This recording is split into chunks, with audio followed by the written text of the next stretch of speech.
আমরা শুরু করব নাকি ওয়েট করা লাগবে কিছুক্ষণ?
শুরু করি। কোথায় কোন পর্যন্ত পড়ছিলাম? ফ্ল্যাগ শেষ হয়েছিল? ফ্ল্যাগ কি শেষ হয়েছিল? জি ম্যাম।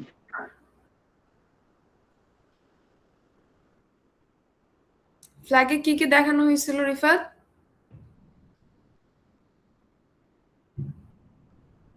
এই যে এই পিডিএফ না, ওয়ার্ড ফাইল, এটা যে শুরু করছিলাম এটা শেষ হয়েছে? সবগুলো এক্সাম্পল দেখানো হয়েছিল এখান থেকে?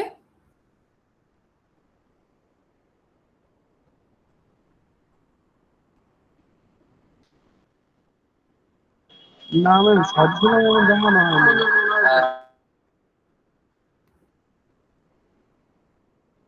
আমার তো মনে হয় আমরা প্রথম 3টা করছিলাম। ম্যাম, জিরো ফ্ল্যাগ, তারপর হচ্ছে control carry flag, parity flag, এগুলো সম্ভবত করছিলাম, এই 3টা। না না, ফ্ল্যাগ সবই পড়াইছি। কতদিন ওভারফ্লো আর ইয়াও শেষ হয়েছে। মানে আমি যেটা বলতে চাচ্ছিলাম সেটা হচ্ছে আমাদের এখানে কয়েকটা এক্সাম্পল আছে। এক্সাম্পল ছিল মনে হয় 5টা, আমরা সবগুলো দেখিনি। সম্ভবত 3টা দেখছিলাম যতটুকু আমার মনে পড়ে। কিন্তু ফ্ল্যাগ সবগুলোর কনসেপ্টই পড়ানো হয়েছে, এটা আমি শিওর। আচ্ছা যাই হোক, আমরা এই যেহেতু আমার মনে হচ্ছে 3 নাম্বার থেকে আমরা এই পর্যন্ত করছি মোস্ট প্রবাবলি। হ্যাঁ, এরপর থেকে শুরু করতেছি। ফ্ল্যাগ টোটাল ছিল হচ্ছে 9টা। এর মধ্যে আমরা বলতেছিলাম যে 6টা হচ্ছে স্ট্যাটাস ফ্ল্যাগ আর 3টা হচ্ছে কন্ট্রোল ফ্ল্যাগ। তো কন্ট্রোল ফ্ল্যাগ আসলে বের করার কিছু নাই।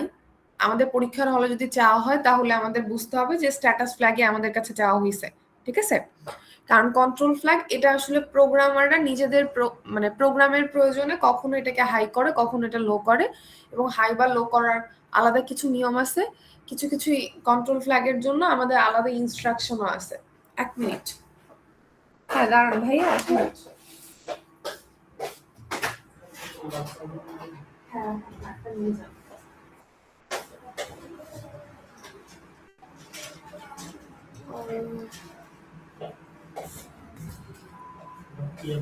কি পাওয়া যায়? সবজি ভাজি পান, আলু বাইরে কিছু করলাটা একদিন, আর হচ্ছে মাছ থাকলে মাছ।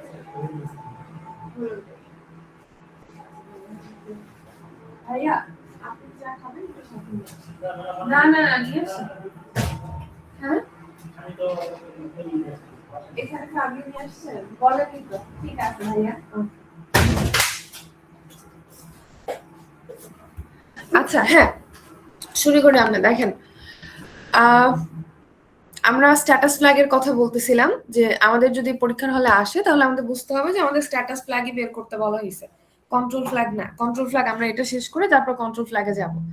তো আমাদের এখানে 4 নাম্বার এক্সাম্পল যেটা দেখেন, এটা হচ্ছে একটা মুভ ইনস্ট্রাকশন, মুভ এক্স, 5। তো মুভ ইনস্ট্রাকশন এটা কি কোনো অ্যারিথমেটিক্যাল ইনস্ট্রাকশন? এখানে যোগ বিয়োগ গুণন ভাগ কিছু হয়? বা এটা কি কোনো লজিক্যাল ইনস্ট্রাকশন? আপনাদের কি মনে হয়? মুভ ইনস্ট্রাকশনটা এখানে কি কোনো অ্যারিথমেটিক্যাল অপারেশন হয়, কোনো লজিক্যাল অপারেশন হয়? হওয়ার তো কথা না, তাই না? এটা কি জাস্ট ডেটা কপি করে, আপনি যে ডেটাটা সোর্সে মেনশন করবেন সেই ডেটাটা কপি করে ডেস্টিনেশনে নিয়ে যায়, এতটুকুই তো। এখানে তো আসলে কোনো অ্যারিথমেটিক্যাল বা লজিক্যাল অপারেশন হয় না। তো যে ইনস্ট্রাকশন গুলোর ক্ষেত্রে আমাদের কোনো অ্যারিথমেটিক্যাল লজিক্যাল অপারেশন হয় না, যেমন মুভ হতে পারে, তারপর এক্সচেঞ্জ হতে পারে, ঠিক আছে, এই জাতীয় ইনস্ট্রাকশন গুলোর ক্ষেত্রে আমাদের কোনো ফ্ল্যাগের ইফেক্ট নাই। যেমন এখানে দেখেন, এখানে বলছে মুভ অর এক্সচেঞ্জ, এখানে কি বলছে যে কোনো ফ্ল্যাগই ইফেক্টেড না।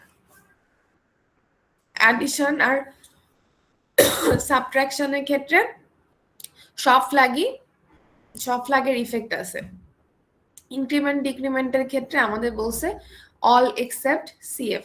ক্যারি ফ্ল্যাগ হচ্ছে শুধুমাত্র আমাদের এখানে বলছে যে ক্যারি ফ্ল্যাগ ছাড়া অন্য সবগুলোরই ইফেক্ট আছে। আসলে এটার ক্ষেত্রে আমাদের অক্সিলারি ক্যারি, যেটা অক্সিলারি ক্যারি ফ্ল্যাগেরও মানে ইফেক্ট থাকে না, সেটা এখানে মেনশন করা নাই। অক্সিলারি ক্যারি ফ্ল্যাগটা শুধুমাত্র অ্যাড এবং সাবট্রাক্টের জন্য, ঠিক আছে। আর বাদ বাকি যে 4টা ফ্ল্যাগ আছে সেগুলোর ইফেক্ট থাকে ইনক্রিমেন্ট ডিক্রিমেন্টের ক্ষেত্রে। নেগেটিভ ইনস্ট্রাকশনের ক্ষেত্রেও আমাদের হচ্ছে সবগুলো ফ্ল্যাগের ইফেক্ট থাকে, কিন্তু ক্যারি ফ্ল্যাগটা নেগেটিভ ইনস্ট্রাকশনের ক্ষেত্রে সবসময় 1 থাকে।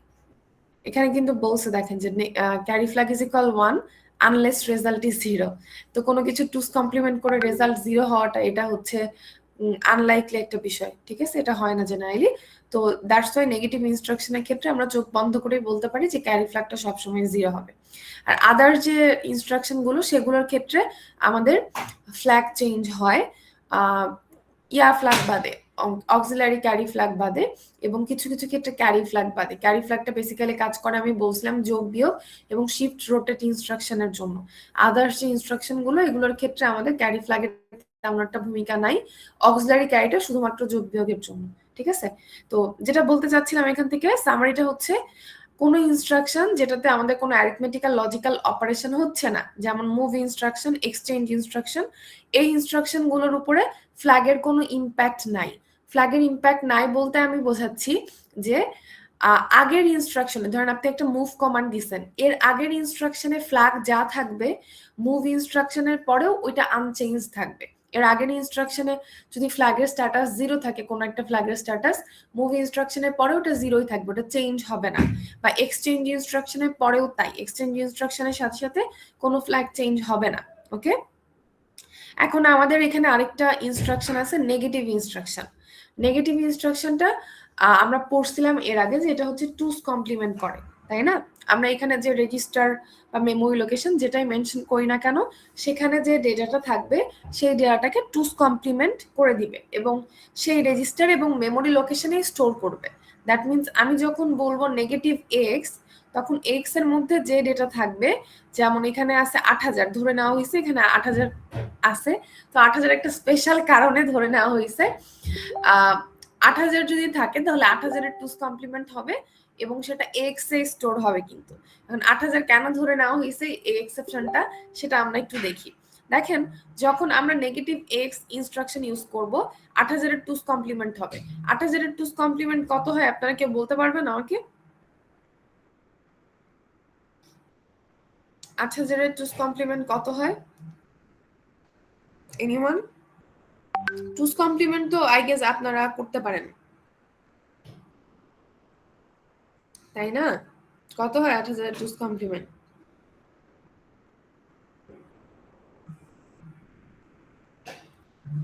এই যে কাটতেছে সোহানা, বলেন। টুস কমপ্লিমেন্ট করতে পারি না আমরা, 8000 এর টুস কমপ্লিমেন্ট কত হবে?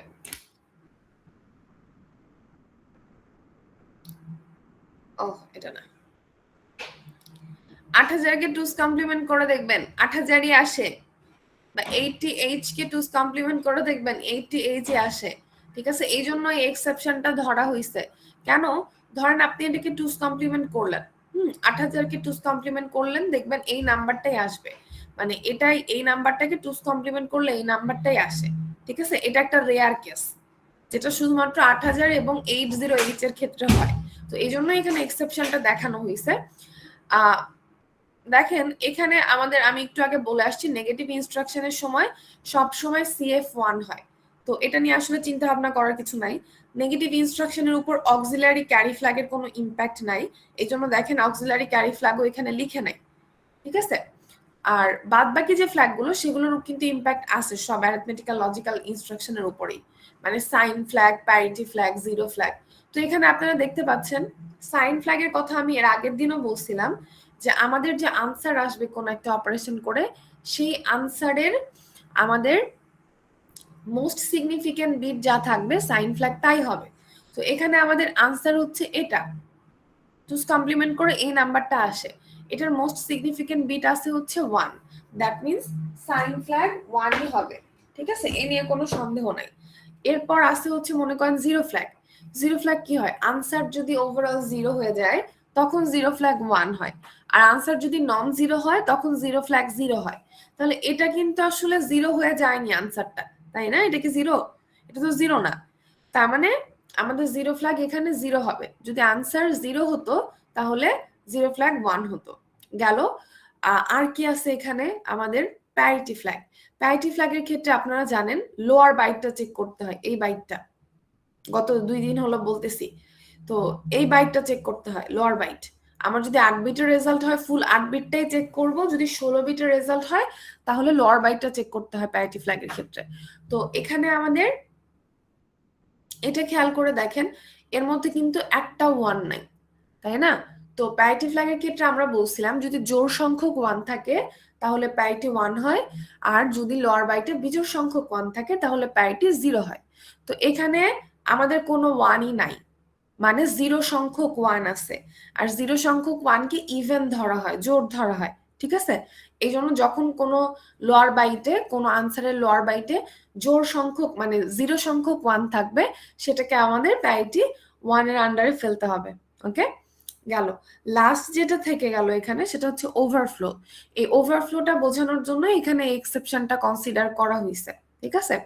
এক্সেপশনটা কিরকম দেখেন, আমি গতদিন বলছিলাম যে আমাদের নাম্বার যে রেঞ্জ, সেই রেঞ্জের যদি বাইরে চলে যায় তাহলে আমাদের ওভারফ্লো হয়, তাই না? 8 বিট নাম্বার সিস্টেমের জন্য আমরা বলছিলাম যে 8 বিট দিয়ে আমরা আনসাইন নাম্বারের ক্ষেত্রে, কোথায় সেটা, এই ফাইলে তো হ্যাঁ এখানে দেখেন 8 বিট দিয়ে আমরা আনসাইন নাম্বারের ক্ষেত্রে ম্যাক্সিমাম 2 টু দি পাওয়ার 8 বা 256টা নাম্বার রিপ্রেজেন্ট করতে পারবো। সো যদি 0 থেকে শুরু করি তাহলে 0 থেকে 255 পর্যন্ত যাবে। কিন্তু জিনিসটা যখন আমরা সাইন নাম্বারের ক্ষেত্রে কনসিডার করব 8 বিট নাম্বারের ক্ষেত্রে, তখন কি হবে, প্রথম বিটটা সাইন বিট হিসেবে যাবে আর বাদবাকি 7টা বিট আমি নাম্বার বিট হিসেবে কাউন্ট করতে পারবো।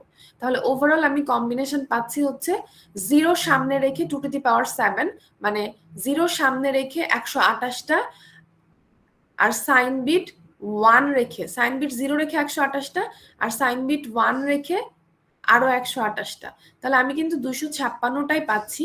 পার্থক্য হচ্ছে সাইন বিট যখন 0 রাখতেছি সেই নাম্বারগুলো পজিটিভ, সাইন বিট যখন 1 রাখতেছি সেই নাম্বারগুলো নেগেটিভ। তার মানে আমার ওভারঅল 256টা নাম্বারই থাকতেছে সাইন নাম্বারের ক্ষেত্রেও, কিন্তু সেটা পজিটিভ নেগেটিভ দিকে ভাগ হয়ে যাচ্ছে। 0 থেকে 127 এটা পাচ্ছি পজিটিভ রেঞ্জের মধ্যে, আর -1 থেকে -128 এটা পাচ্ছি নেগেটিভ রেঞ্জের মধ্যে।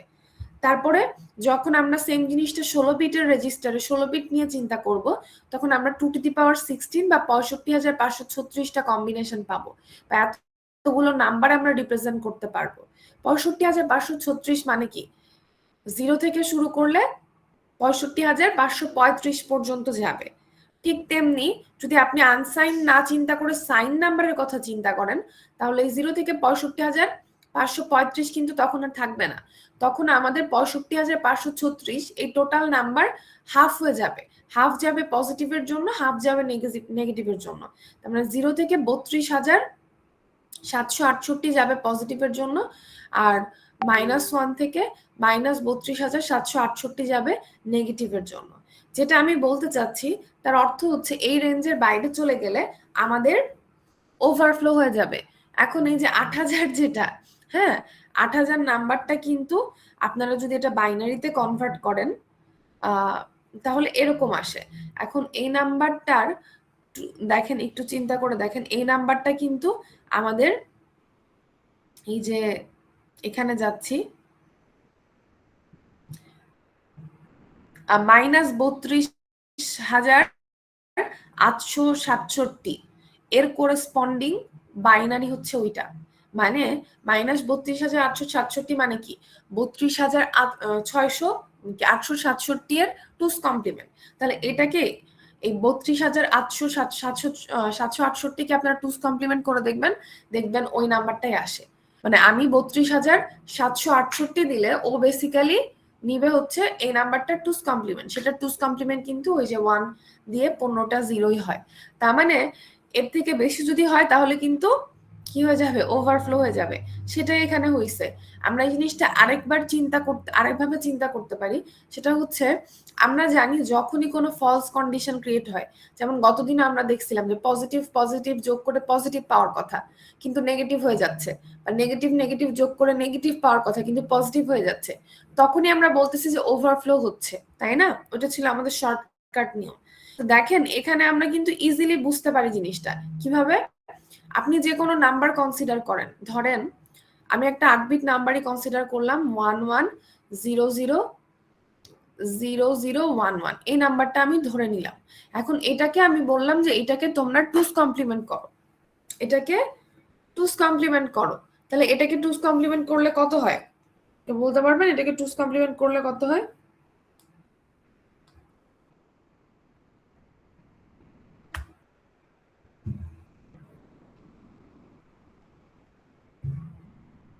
জানি না আমরা কেউ।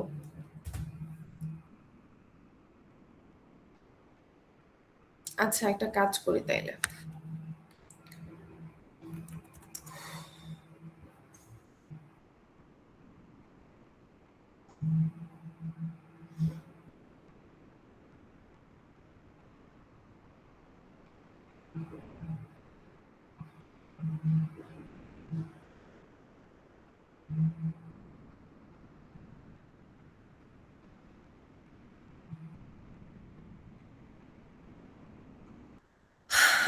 আচ্ছা দেখেন যেটা বলতেছিলাম, যে কোনো নাম্বার আমরা এটাকে যদি টুস কমপ্লিমেন্ট করি, আমি এখানে একটা নেগেটিভ নাম্বার কিন্তু কনসিডার করছি। কিভাবে বুঝলাম এটা নেগেটিভ?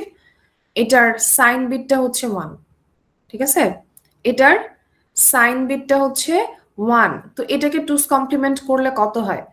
1 0 1 1 1 1 0 0 এরকম কিছু একটা হয় কিন্তু, ঠিক আছে?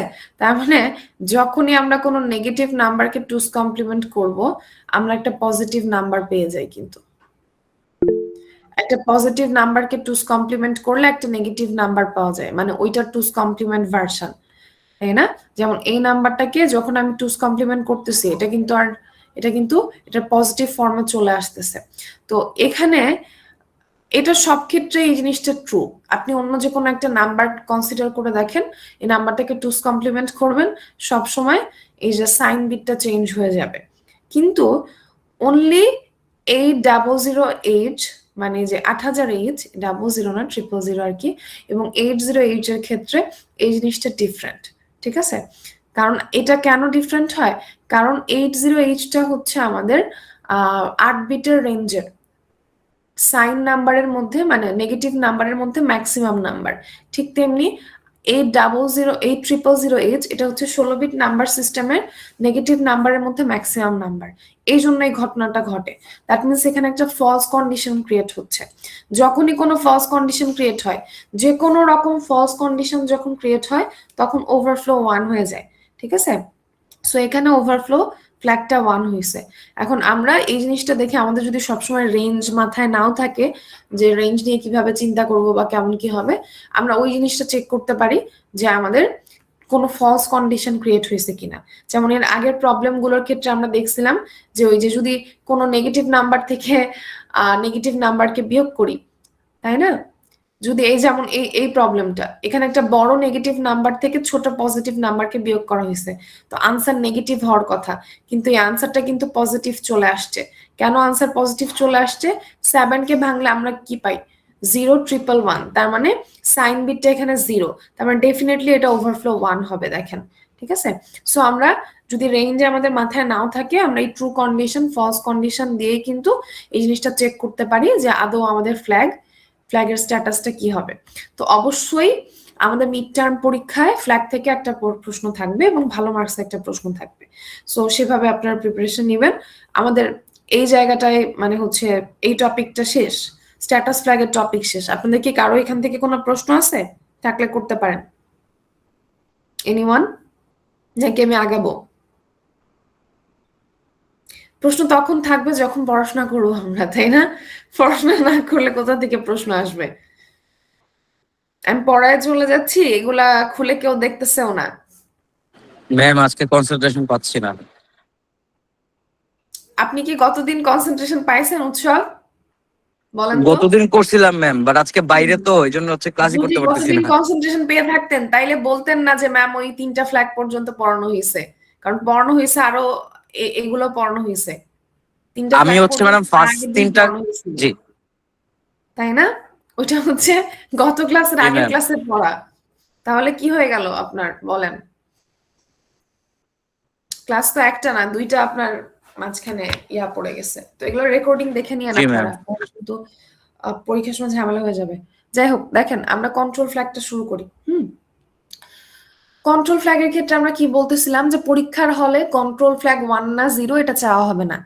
যেমন আমরা স্ট্যাটাস ফ্ল্যাগের ক্ষেত্রে বারবার বলতেছি যে কোন একটা ইনস্ট্রাকশন দিয়ে যে এই ইনস্ট্রাকশন এক্সিকিউশন হওয়ার পর আমাদের স্ট্যাটাস ফ্ল্যাগ গুলো কি হবে, 0 হবে না 1 হবে, এই জাতীয় কোশ্চেন করতেছি। কিন্তু কন্ট্রোল ফ্ল্যাগের ক্ষেত্রে এরকম কিছু কখনো চাওয়া হবে না। কেন চাওয়া হবে না? কারণ এগুলো আসলে ধরেন প্রসেসর একটা অপারেশন করলো, একটা অ্যারিথমেটিক্যাল বা লজিক্যাল অপারেশন করলো, সেই অপারেশনের আনসারের বেসিসে কন্ট্রোল ফ্ল্যাগ আসলে চেঞ্জ হয় না, চেঞ্জ হয় স্ট্যাটাস ফ্ল্যাগ। তাহলে কন্ট্রোল ফ্ল্যাগ কখন চেঞ্জ হয়? Control flag as a programmer আমরা চেঞ্জ করতে পারি। অ্যাজ এ প্রোগ্রামার আমরা কন্ট্রোল ফ্ল্যাগ গুলো চেঞ্জ করতে পারি। কিরকম বা কেন চেঞ্জ করতে পারি? প্রোগ্রাম কন্ট্রোলটাকে চেঞ্জ করার জন্য। নামটা কন্ট্রোল ফ্ল্যাগ, তার মানে এর সাথে প্রোগ্রাম কন্ট্রোলের কোনো একটা সম্পর্ক আছে।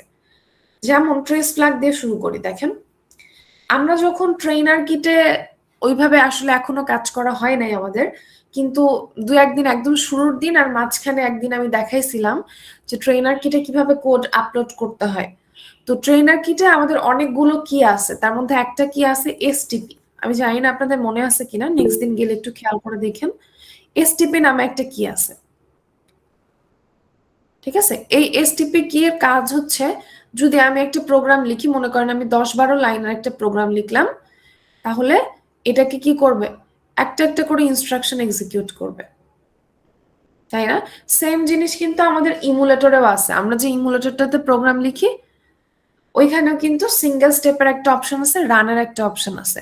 তো যখন আমরা সিঙ্গেল স্টেপে প্রেস করি তখন কি হয়? একটা একটা করে ইনস্ট্রাকশন এক্সিকিউট হয়। তো একটা করে ইনস্ট্রাকশন তো আসলে এক্সিকিউশন হয়ে থেমে যাওয়ার কথা না। নর্মালি যখন প্রোগ্রাম এক্সিকিউশন হয়, প্রোগ্রাম এক্সিকিউশন সবসময় সিকোয়েন্সিয়াল ম্যানারে হয়। দ্যাট মিনস প্রথমে প্রথম লাইন হবে, তারপর তার পরের লাইন, তারপর তার পরের লাইন, এভাবে করে হয়, ঠিক আছে? সিকোয়েন্সিয়ালি একটার পর একটা লাইন করে এক্সিকিউশন হয়।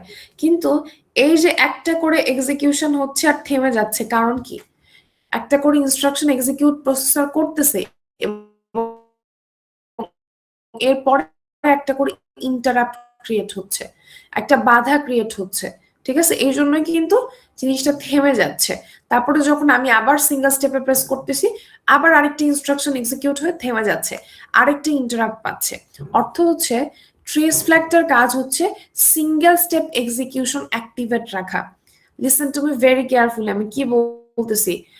ট্রেস ফ্ল্যাগের কাজ হচ্ছে সিঙ্গেল ছোট প্রোগ্রামের জন্য খুব বেশি প্রয়োজন হয় না, প্রয়োজন হয় হচ্ছে বড় প্রোগ্রামগুলোর ক্ষেত্রে। ধরেন আপনি বিশাল একটা প্রোগ্রাম লিখছেন, হ্যাঁ, এখন এই প্রোগ্রামের অনেকগুলো পার্ট আছে, আপনি কোনো পার্টে ভুল করছেন। তো যখন আমরা সিঙ্গেল স্টেপ ডিবাগিং করি তখন কিন্তু আমাদের ওই জিনিসটা ফিগার আউট করতে মানে সুবিধা হয় যে আসলে কোথায় আমি ভুল করছি, কোন পার্টে ভুল করছি।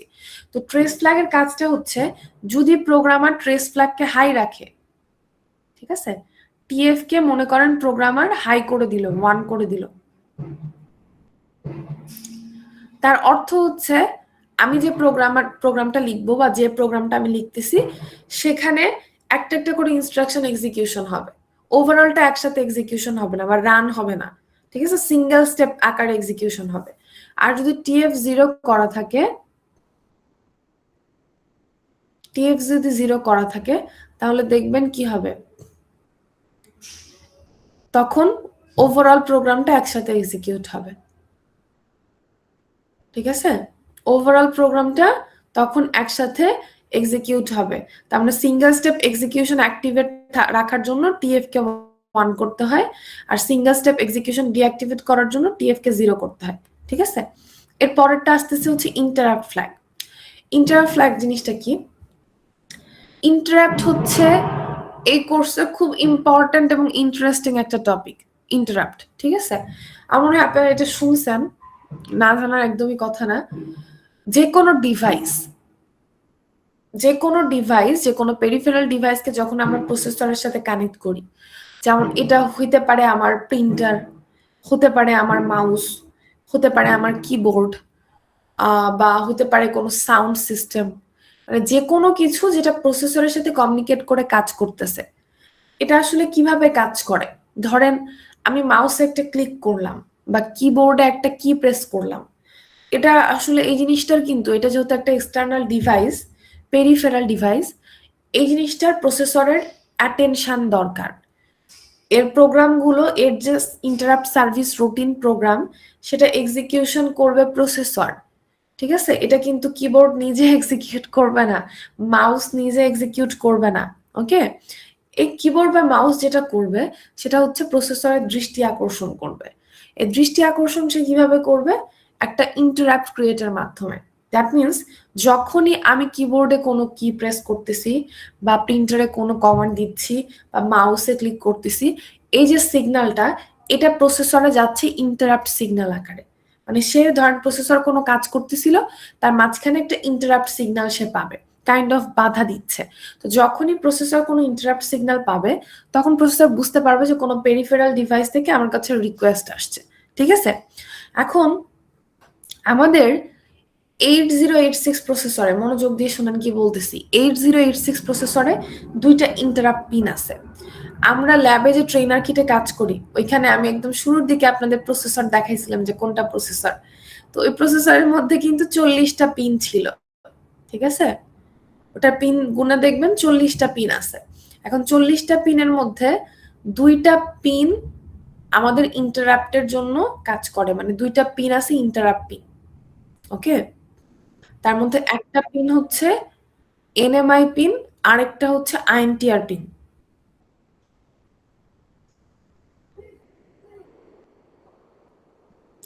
একটা পিন হচ্ছে NMI পিন, একটা পিনের নাম হচ্ছে NMI।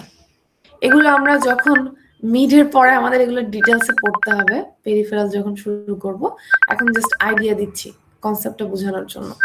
একটা পিন হচ্ছে NMI পিন, আরেকটা হচ্ছে INTR। হ্যাঁ, এখন এই NMI পিনও ডিভাইস কানেক্ট করা যায়, INTR পিনও ডিভাইস কানেক্ট করা যায়।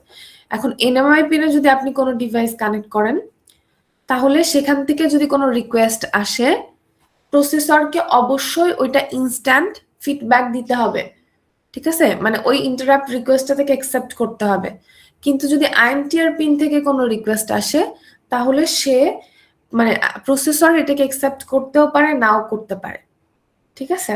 মানে জিনিসটা আসলে কিভাবে কিরকম, মানে অনেকটা যে মনে করেন যে ফ্রেন্ড রিকোয়েস্ট মানুষরা যদি পাঠায় আপনাকে, তখন কি করতে পারবেন আপনি?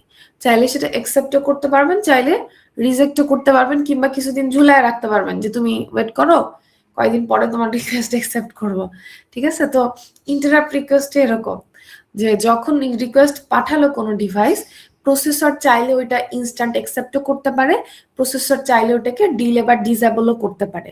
তো আমাদের যে দুইটা হার্ডওয়্যার পিন আছে, মানে 8086 এর ক্ষেত্রে পিন থাকে দুইটা, ঠিক আছে, একটা NMI আর একটা INTR। এখন NMI পিনে যদি কোনো রিকোয়েস্ট আসে, প্রসেসরের ক্ষমতা নাই যে সে এটাকে মানে ডিলে বা ডিসেবল করবে, প্রসেসরকে অবশ্যই এটা অ্যাকসেপ্ট করতে হবে, ঠিক আছে। কিন্তু INTR পিনে যদি কোনো রিকোয়েস্ট আসে, প্রসেসর চাইলে এটাকে কি করতে পারে, ডিলে বা ডিসেবল করে দিতে পারে। এখন এর সাথে ফ্ল্যাগের সম্পর্কটা কি, বা ফ্ল্যাগ পড়াতে এটা কেন টেনে আনলাম? কারণ ইন্টারাপ্ট ফ্ল্যাগ যেটা, এটা যদি প্রোগ্রামার হাই করে দেয়, মানে ইন্টারাপ্ট ফ্ল্যাগটা যদি 1 করা থাকে তখন কোনো ইন্টারাপ্টিং ডিভাইস, এনি ডিভাইস যেটা আইএনটিআর পিনের সাথে কানেক্টেড, সে রিকোয়েস্ট পাঠাতে পারবে। ঠিক আছে, সে রিকোয়েস্ট পাঠাতে পারবে, কিন্তু কোনো কারণে যদি আমি অ্যাজ এ প্রোগ্রামার এটাকে 0 করে রাখি, তাহলে আইএনটিআর পিনের সাথে যে ডিভাইসগুলো কানেক্টেড থাকবে সেগুলো আর রিকোয়েস্ট পাঠাতে পারবে না। ঠিক আছে, কারণ এনএমআই কে তো আসলে কোনোভাবেই প্রসেসর ব্লক করতে পারতেছে না। এনএমআই হচ্ছে হাইয়েস্ট প্রায়োরিটি ইন্টারাপ্ট, ওখান থেকে রিকোয়েস্ট আসলে প্রসেসরকে অ্যাকসেপ্ট করতে হবে। কিন্তু আইএনটিআর কে সে চাইলে অ্যাকসেপ্ট করতে পারে অথবা ডিসেবল ডিলে করতে পারে। তো ডিলে বা ডিসেবল করতে পারবে কি পারবে না, বা আসলে ডিলে বা ডিসেবল না, সরি, মানে প্রসেসরকে রিকোয়েস্ট পাঠাতে পারবে কি পারবে না ইন্টারাপ্টিং ডিভাইস, সেই জিনিসটা ডিপেন্ড করবে ইন্টারাপ্ট ফ্ল্যাগের উপর। যদি ইন্টারাপ্ট ফ্ল্যাগ 1 করা থাকে তাহলে আইএনটিআর পিনে যে ডিভাইস থাকবে সেটা আমাদের প্রসেসরকে রিকোয়েস্ট পাঠাতে পারবে, কিন্তু এটা 0 করা থাকলে সে আর রিকোয়েস্টই পাঠাতে পারবে না। ঠিক আছে, এটা হচ্ছে আমাদের ইন্টারাপ্ট ফ্ল্যাগ। তার মানে প্রোগ্রাম কন্ট্রোলটা টোটালি আসলে আমাদের কন্ট্রোল ফ্ল্যাগ কিন্তু এর উপর ভূমিকা রাখতেছে। ঠিক আছে, এখানে আসলে রেজাল্টের উপর বেসিস করে ফ্ল্যাগগুলো চেঞ্জ হচ্ছে না স্ট্যাটাস ফ্ল্যাগের মতো। এখন একটু ছোট্ট করে বলি, ইন্টারাপ্ট ফ্ল্যাগ যেটা, ইন্টারাপ্ট ফ্ল্যাগটা সেট করার জন্য বা 1 করার জন্য, এটাকে 1 করে দেওয়ার জন্য একটা ইনস্ট্রাকশন আছে, এটার নাম হচ্ছে STI instruction. STI, set interrupt. ঠিক আছে, কোনো কিছু সেট করা মানে হচ্ছে সেটাকে আমরা 1 করার কথা বলতেছি। কোনো কিছু রিসেট করা অর্থ হচ্ছে সেটাকে 0 করা। মানে সেট করা শব্দটা শুনলে আপনাকে বুঝতে হবে যে এখানে কোনো কিছুকে 1 করতে হচ্ছে, আর রিসেট করা বা ক্লিয়ার করা মানে হচ্ছে সেটাকে 0 করা। তো ইন্টারাপ্ট ফ্ল্যাগকে 1 করার জন্য একটা ইনস্ট্রাকশন ইউজ করা হয়, এটা হচ্ছে এসটিআই, সেট ইন্টারাপ্ট। ঠিক আছে, এবং এটা হচ্ছে নো অপারেন্ট কমান্ড, এর সাথে কোনো সোর্স বা ডেস্টিনেশনের প্রয়োজন হয় না। আপনি যখনই লিখবেন এসটিআই তখনই এটা অটোমেটিক্যালি ইন্টারাপ্ট ফ্ল্যাগটাকে সেট করে দিবে। ঠিক তেমনি যেহেতু এটাকে 1 করার ইনস্ট্রাকশন আছে, ডেফিনেটলি এটাকে 0 করার ইনস্ট্রাকশনও আছে। এটাকে 0 করার ইনস্ট্রাকশনটা হচ্ছে সিএলআই। ঠিক আছে, clear interrupt, CLI, clear interrupt. তো এই ইনস্ট্রাকশনটাও নো অপারেন্ট কমান্ড, মানে এরপরে সোর্স ডেস্টিনেশন কিছু লাগবে না, এটা লিখলেই ইন্টারাপ্ট ফ্ল্যাগ 0 হয়ে যাবে। ডিরেকশন ফ্ল্যাগের ক্ষেত্রে আসতেছি আমরা।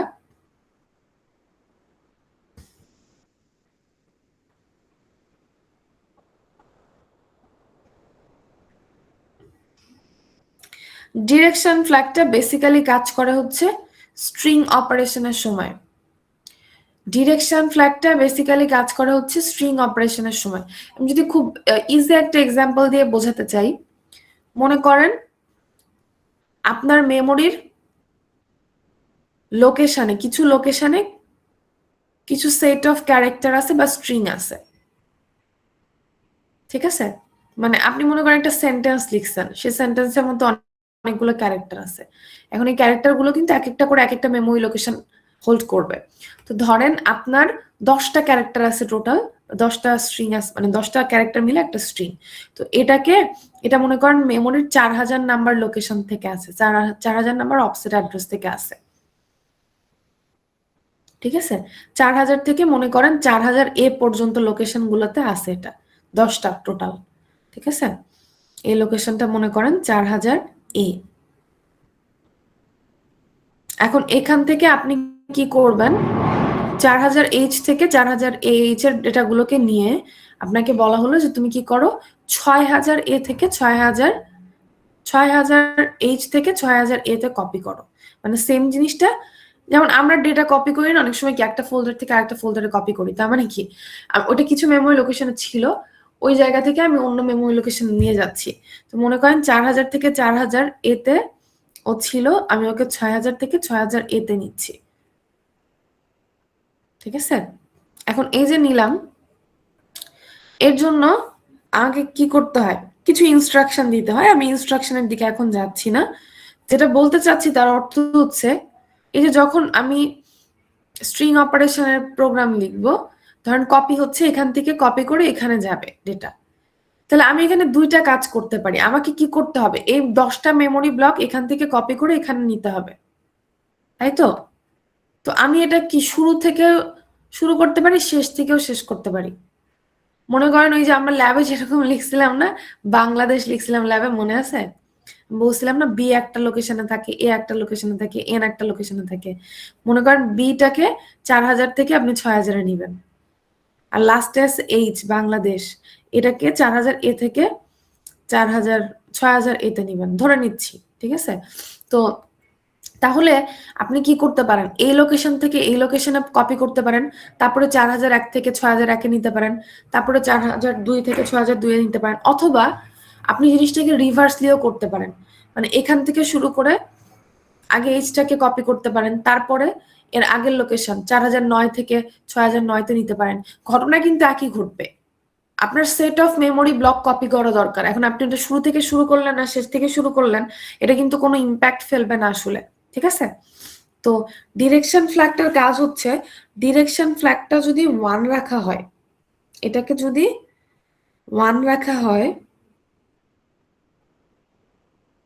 আচ্ছা আগে 0 দিয়ে শুরু করি। ডিরেকশন ফ্ল্যাগটাকে যদি 0 রাখা হয়, তাহলে এই যে ডেটা কপি, এই জিনিসটা হবে হচ্ছে ইনক্রিমেন্টালি। মনে করেন এটা তো আমার সোর্স, 4000 থেকে যাচ্ছে হচ্ছে 6000-এ, তাহলে 4000টা আমার মনে করেন সোর্স ইন্ডেক্স, আর 6000টা আমার ডেস্টিনেশন ইন্ডেক্স, ঠিক আছে? যদি আমি ডিরেকশন ফ্ল্যাগটাকে 0 রাখি, তাহলে এই এসআই এবং বিআই ইনক্রিমেন্ট করবে।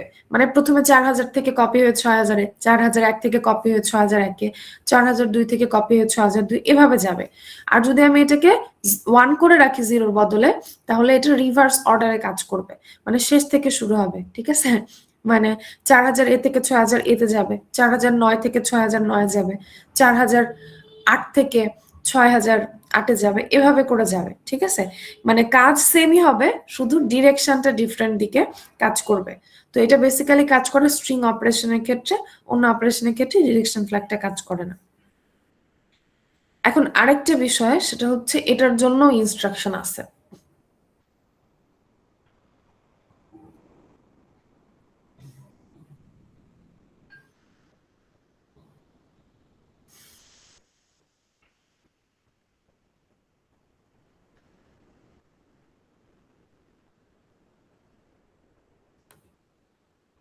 যারা ল্যাব রিপোর্ট জমা দেননি, নিজের আগে অবশ্যই ফাইল আপ করে সবগুলো রিপোর্ট একসাথে জমা দিয়ে দিবেন যারা দেননি, ঠিক আছে?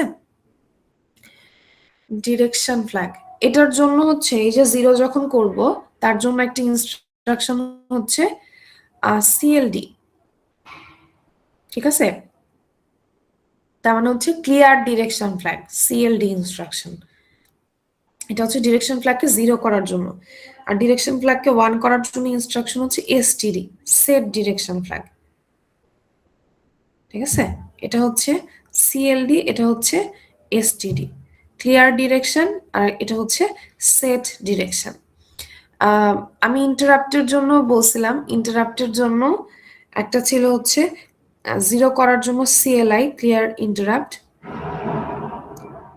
আর এটার জন্য ছিল হচ্ছে সেট ইন্টারাপ্ট, এসটিআই, তাই না? এসটিআই। দেখেন আমি কিন্তু ট্রেস ফ্ল্যাগের জন্য কোনো ইনস্ট্রাকশন লিখিনি, লিখছিলাম? ট্রেস ফ্ল্যাগের জন্য কিন্তু আমি কোনো ইনস্ট্রাকশন লিখিনি। কেন লিখিনি?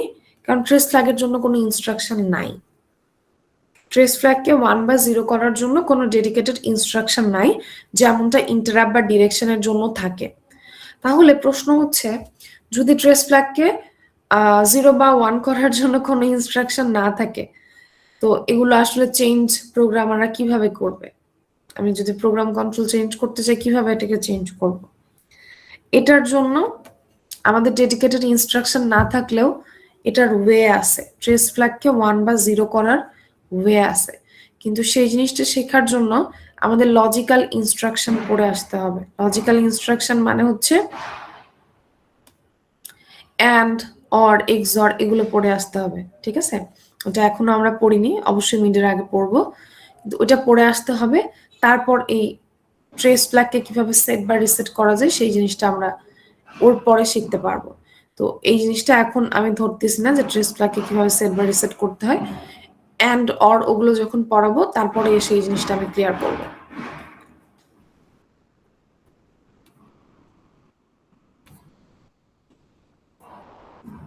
এখন যেটা শুরু করতেছি সেটা হচ্ছে শিফট এবং রোটেট ইনস্ট্রাকশন। দেখেন ফ্ল্যাগ কিন্তু আমাদের শেষ, হ্যাঁ আমাদের ফ্ল্যাগ শেষ।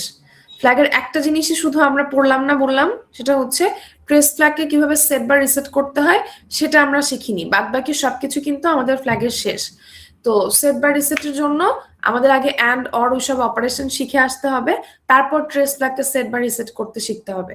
যেহেতু ট্রেস ফ্ল্যাগের জন্য কোনো ডেডিকেটেড ইনস্ট্রাকশন নাই, এটাকে সেট বা রিসেট করার জন্য আমাদের কিছু টেকনিক অবলম্বন করতে হয়, ঠিক আছে? সেটা শেখার জন্যই অ্যান্ড অর এই অপারেশন গুলো লাগবে। তো এখন আমরা যেটা শুরু করতেছি সেটা হচ্ছে শিফট অ্যান্ড রোটেট ইনস্ট্রাকশন। আমাদের অনেক ক্ষেত্রে মনে হতে পারে এই জিনিসগুলো কোথায় লাগবে, অনেক জায়গায় লাগে। জোড় বিজোড় নাম্বার বের করার ক্ষেত্রে লাগতে পারে, তারপর হচ্ছে কোনো প্যাটার্ন ফাইন্ডিং এ লাগতে পারে, অ্যানিমেশন তৈরিতে লাগতে পারে আমাদের এই শিফট এবং রোটেট ইনস্ট্রাকশন গুলো, ঠিক আছে? সো আমরা অ্যাপ্লিকেশন ধীরে ধীরে শিখবো অবশ্যই, তার আগে আমাদের বেসিকটা জানতে হবে যে ইনস্ট্রাকশন আসলে কিভাবে কাজ করতেছে এবং এটাকে প্রোগ্রামে কিভাবে লিখতে হয়। দেখেন SHL ইনস্ট্রাকশন, শিফট লেফট।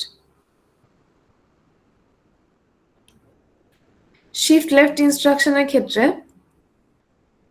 খেয়াল করেন, আমি এখানে একটা ডেটা ধরে নিছি, ডেটাটা কত বিটের? 8 বিটের একটা ডেটা। দ্যাট ডাজন্ট মিন যে আপনি 16 বিটের ডেটার উপর এই অপারেশন পারফর্ম করতে পারবেন না, পারবেন, কোনো সমস্যা নেই, ঠিক আছে? তো আমরা এখানে আমাদের লেখার সুবিধার জন্য 8 বিটের একটা ডেটা কনসিডার করছি, বাট 8 বিটের ক্ষেত্রে প্রসিজার যায়, 16 বিটের ক্ষেত্রেও প্রসিজার দেয়, সেম। আমাদের এই ইনস্ট্রাকশন গুলোর ক্ষেত্রে শিফট লেফট মানে হচ্ছে সবগুলো বিট এক ঘর করে লেফটে শিফট হবে। তার মানে কি, এই বিটটা এখানে আসবে, খেয়াল করেন। আপনি যদি এই ডেটার উপরে শিফট লেফট অপারেশন পারফর্ম করেন, তাহলে এই এলএসবি ডেটাটা এক ঘর লেফটে শিফট হবে, এটা এক ঘর, এটা এক ঘর, এভাবে করে শিফট হবে। মানে শিফট লেফট ইনস্ট্রাকশন থাকা মানে আপনাকে লেফটে শিফট করে নিতে হবে, প্রথম কথা। এবং যখন আপনি লেফটে শিফট করে নেবেন তখন অনেক কিছুই আপনার কাছে ক্লিয়ার হয়ে যাবে। যেমন যখন আপনি লেফটে শিফট করবেন তখন একটা প্রবলেম হবে, সেটা হচ্ছে দেখেন আপনি যদি এই বিটটাকে, এটা তো ডি নট বিট, তাই না? প্রথম বিটটাকে বা এলএসবি বিটটাকে আমরা ডি নট বলি। তো এই ডি নট বিটটাকে আপনি কিন্তু D1 লোকেশনে নিয়ে আসছেন, তাই না? শিফট করছেন, তাহলে কি হবে? এলএসবি জায়গাটা ফাঁকা হয়ে যাবে না? আপনি শিফট করলেন, যে জায়গাটা ফাঁকা হবে ওইখানে একটা জিরো ইনসার্ট হবে। যেমন দেখেন এই ওয়ানটা এখানে চলে আসছে, তো এই জায়গাটা ফাঁকা হয়ে গেছে, এখানে কিন্তু একটা জিরো ইনসার্ট হয়েছে। আরেকটা বিষয়, এই যে এমএসবির বিটটা, সবকিছু যখন এক বিট করে লেফটে শিফট হয়ে যাবে তখন এই বিটটা চলে আসবে এমএসবিতে। তাহলে এই আগের যে এমএসবির বিটটা, সেই এমএসবির বিটটা কোথায় যাবে? ডেফিনেটলি ক্যারি ফ্ল্যাগে। এই জন্য এখানে বলছে দেখেন যে লাস্ট বিট শিফটেড আউট। মানে এখানে দুইটা জিনিস আপনাকে মনে রাখতে হবে, যদি শিফট লেফট করতে বলে তাহলে প্রত্যেকটা বিট এক ঘর করে লেফটে শিফট করতে হবে, যদি শিফট রাইট করতে বলে তাহলে প্রত্যেকটা বিট এক ঘর করে রাইটে শিফট করতে হবে।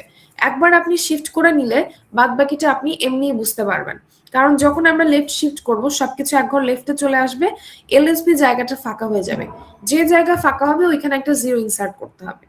আর এমএসবিটা যেহেতু এক্সট্রা থেকে যাচ্ছে, যেটা এক্সট্রা থেকে যাবে সেটাই ক্যারিতে চলে যাবে, ঠিক আছে? তার মানে এসএসএল এর ক্ষেত্রে এলএসবি তে কি হবে? জিরো ইনসার্ট হবে, যেহেতু এলএসবিটা ফাঁকা হয়ে যাচ্ছে, এখানে একটা ভ্যাকেন্সি তৈরি হচ্ছে। আর এমএসবির যে বিট ছিল, এমএসবিটা চলে যাবে কোথায়? শিফট হয়ে ক্যারি ফ্ল্যাগে। তো এটা হচ্ছে আমাদের সিঙ্গেল বিট অপারেশনের জন্য, ঠিক আছে? মাল্টিপল বিট অপারেশন তো থাকতে পারে, তখন কি হবে? সেম জিনিস এক ঘর করে লেফটে শিফট হলো, ঠিক আছে? এক ঘর করে সবকিছু লেফটে শিফট হলো, তাহলে এই জায়গাটা ফাঁকা হয়ে গেল, এখানে আরেকটা জিরো ইনসার্ট হয়েছে, আর এই বিটটা কিন্তু তখন ক্যারি ফ্ল্যাগে চলে যাচ্ছে। মানে এখানে 3 বিট অপারেশন করে দেখানো হয়েছে। 3 বিট অপারেশনের ক্ষেত্রে কেমন হবে জিনিসটা সেরকম দেখানো হয়েছে। আপনাকে যদি 1 বিট করতে বলে 1 বিট করতে হবে, যদি আপনাকে 2 বিট করতে বলে 2 বিট করতে হবে, 3 বিট করতে হলে 3 বিট করতে হবে, যত বিটের অপারেশন করতে বলবে তত বিটের অপারেশন করে দেখাতে হবে। SHL এর পর আরেকটা ইনস্ট্রাকশন আছে SL। আমি এটাকে রিপিট করব না, কারণ শিফট লেফট, SHL মানে হচ্ছে শিফট লেফট, হ্যাঁ, আর SL মানে হচ্ছে শিফট অ্যারিথমেটিক লেফট। এই দুটো ইনস্ট্রাকশনের কাজ একদম সেম, হুবহু, এদের মধ্যে কোনো পার্থক্য নাই। এটা যা করে এটাও তাই করে। ইন্টেল জাস্ট শুধু শুধু দুইটা ইনস্ট্রাকশন রাখছে এটার জন্য, ঠিক আছে, কোনো দরকার নাই। এর পরবর্তী ইনস্ট্রাকশন যেটা, সেটা হচ্ছে SHR। এর আগেরটা ছিল হচ্ছে শিফট লেফট, তার মানে প্রত্যেক বিট এক ঘর করে লেফটে শিফট হয়েছে। শিফট রাইটটা হচ্ছে প্রত্যেক বিট এক ঘর করে রাইটে শিফট হবে। দেখেন, এটা যদি আমার অরিজিনাল ডেটা হয়, এটার উপর যদি আমি শিফট রাইট পারফর্ম করি, তাহলে সবগুলো বিট এক ঘর করে রাইটে শিফট হবে। তারপর কি ঘটনা ঘটবে বলেন তো দেখি? রাইটে শিফট হওয়ার পর ঘটনা কি ঘটবে? ম্যাম লেফটের মতোই সেম, ক্যারি ফ্ল্যাগে চলে যাবে। তাহলে এখানে 0 ইনসার্ট হবে কোথায়? ম্যাম এমএসবি তে শিফট। এখানে 0 ইনসার্ট হবে জাস্ট এমএসবি তে, কারণ এখানে ফাঁকা তো এমএসবি হচ্ছে, তাই না? এর আগে ফাঁকা কোনটা হচ্ছিল? এলএসবি হচ্ছিল যখন আমি লেফটে শিফট করতেছিলাম, কিন্তু এখন তো ফাঁকা হচ্ছে এলএসবি, তার মানে 0 এলএসবি তে না, এখন ফাঁকা হচ্ছে এমএসবি, তার মানে 0টা এমএসবি তে শিফট হবে। আর এলএসবি টা কোথায় যাবে? এলএসবি শিফট হয়ে কোথায় যাবে? Carry flag. ঠিক আছে, একই ঘটনা, মানে শিফট লেফট হলে শিফট লেফট, শিফট রাইট হলে শিফট রাইট, যেটা এক্সট্রা থাকবে সেটা ক্যারিতে চলে যাবে, যেটা ফাঁকা থাকবে সেখানে 0 ইনসার্ট হবে। ঠিক আছে, এর পরের যেটা, সেটা হচ্ছে SAR ইনস্ট্রাকশন। SAR আমরা একটু আগে বলতেছিলাম যে SL এটা ছিল শিফট লেফট, আর আরেকটা ছিল হচ্ছে SAL শিফট অ্যারিথমেটিক লেফট। এই দুটো ইনস্ট্রাকশনের মধ্যে কোনো পার্থক্য নাই, কিন্তু SHR মানে শিফট রাইট, এর আগে মাত্রই যেটা দেখলাম সেটা এবং SAR ইনস্ট্রাকশনের মধ্যে ছোট্ট একটা পার্থক্য আছে। এই দুটো হুবহু সেম না, ঠিক আছে, এই দুটো হুবহু সেম, কিন্তু এই দুটো হুবহু সেম না। দেখেন পার্থক্যটা কোথায়। যখন আমরা শিফট অ্যারিথমেটিক রাইট অপারেশন করব, সব বিট রাইটে শিফট হবে। ফোকাস, রাইটে শিফট হওয়া মানে এই বিটটা এখানে আসবে, এটা এখানে আসবে, এইভাবে করে রাইটে শিফট হলো, তাই না? তো শিফট রাইটের ক্ষেত্রে এটা আমরা পড়তেছি শিফট অ্যারিথমেটিক রাইট, এর আগের যেটা পড়লাম সেটা ছিল শিফট রাইট। তো শিফট রাইটের ক্ষেত্রে আমরা কি বলতেছিলাম, যে আমাদের এলএসবি যেটা, এটা ক্যারি ফ্ল্যাগে চলে যাবে। সেম এখানেও এলএসবি ক্যারি ফ্ল্যাগে চলে যাবে। আর এমএসবির ক্ষেত্রে কি হবে বলতেছিলাম, এমএসবি এটা কি হবে? এমএসবি তো ফাঁকা হয়ে যাচ্ছিল, তাহলে এমএসবি কি হবে? 0 যাবে। এমএসবি তে 0 ইনসার্ট হবে বলতেছিলাম, তাই না? তো এসএআর এর ক্ষেত্রে সব সময় 0 ইনসার্ট হবে না। এসএআর এর ক্ষেত্রে এমএসবি টা যা থাকবে, শুরুতে এমএসবি যা থাকবে তাই ইনসার্ট হবে। তার মানে ধরেন এখানে 0 ছিল, ধরে নেন এখানে দেখেন যে 1/0 দিছে, এটা বোঝানোর জন্য দিছে, ঠিক আছে? তো আমরা ধরে নিচ্ছি যে এখানে মনে করেন 0 আছে। যদি এখানে 0 থাকে, এই 0 তাহলে শিফট হয়ে কোথায় যাবে? এখানে যাবে। যদি 0 থাকতো তাহলে শিফট হয়ে এখানে যেত না, এখানে 0 হতো। তখন কিন্তু এখানে এই যে এমএসবি যেটা ফাঁকা হতো, এখানে 0 ইনসার্ট হতো। কিন্তু যদি এখানে 1 থাকে, তাহলে এই 1টা এখানে চলে যাবে এবং তখন এখানে আর 0 ইনসার্ট হবে না, তখন এখানে 1 ইনসার্ট হবে।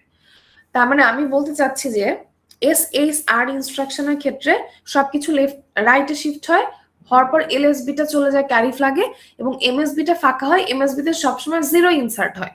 কিন্তু SAR ইনস্ট্রাকশনের ক্ষেত্রে কি হয়, এমএসবি তে সবসময় 0 ইনসার্ট হয় না। এমএসবি তে শুরুতে যা থাকে, শুরুতে যদি এমএসবি তে 0 থাকে তাহলে সেই 0 ইনসার্ট হবে, শুরুতে যদি এমএসবি তে 1 থাকে তাহলে 1 ইনসার্ট হবে।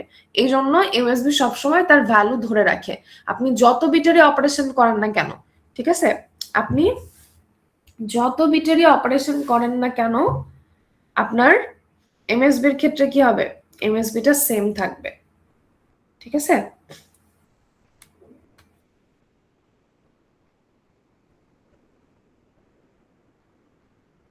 আচ্ছা, রোটেট অপারেশন, opcode destination,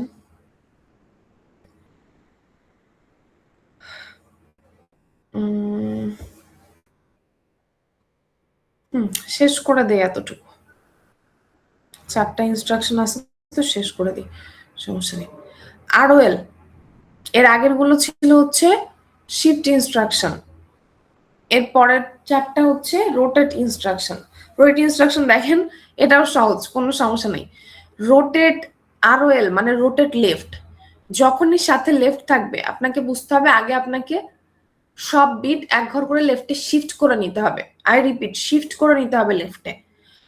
দেখেন এটা আমার ডেটা, সব যদি আপনি এক ঘর করে লেফটে শিফট করেন তাইলে কি আসবে, এই বিটটা এখানে আসবে, এটা এখানে আসবে, এটা এখানে আসবে, এরকম হবে না?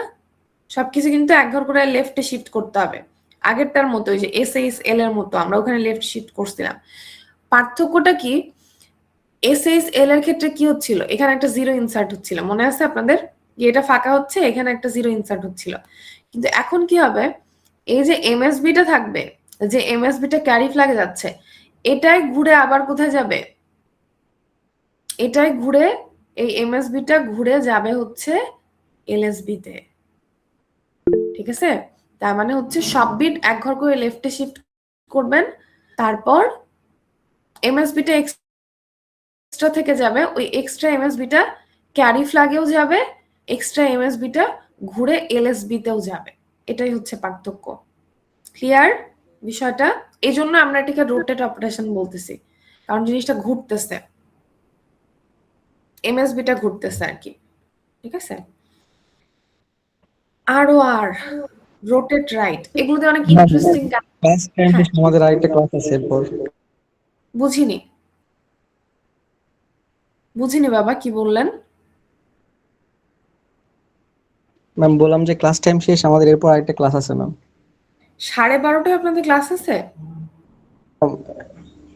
একটু পরে ল্যাব। ও আচ্ছা, ঠিক আছে, তাহলে ছেড়ে দেয়, আমার লাঞ্চ টাইম না, আমাদের টাইম আছে, ঠিক আছে, আমরা নেক্সট দিন শুরু করবো এখান থেকে। ঠিক আছে, আল্লাহ হাফেজ।